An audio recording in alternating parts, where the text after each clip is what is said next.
лопата, която е под отбивача. Това е отбивача, на който аз седя. Вътрешността на стъпката. Обери мъже, това супер. Мога да го оперем? Как да го оперем? Давай. Мачило ли? Пило ли пъ? Виж. Първа не става.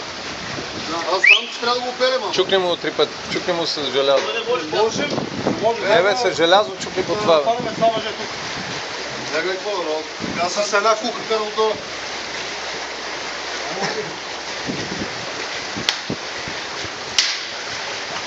Падай чуча.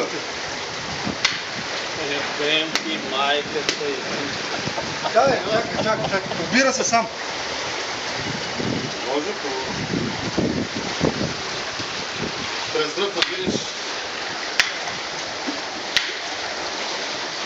Ей, подпри се на... Обира се сам. Дето обирам, аз минавам сега пак под стъпката. Няма тук. Добре, тук е тръпата долу при нас.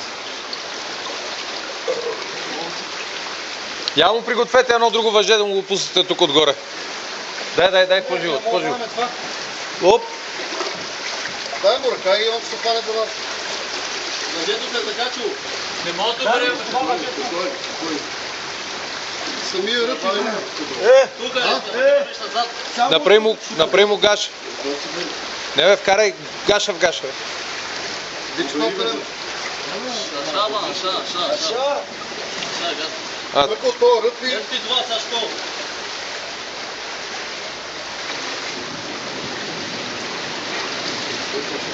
Дръж се за него, ама да го оберем, защото не можем. Това се закачва на траверсите. Откачва ли го?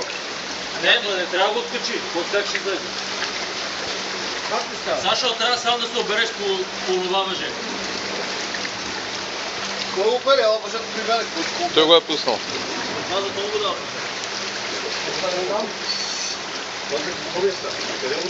За да те осигурят от тая страна, защото там заклимваше въжето. Там на въжето ти минава. Държ. Тук виж. Пани го това въже, бе, Сашо. Пани го. Да се подпръстат. Мачо, дръж въжето. Дръж го откъсно. Не е ли тук, бе? Тук не е да се пада. Не е ли тук? Не.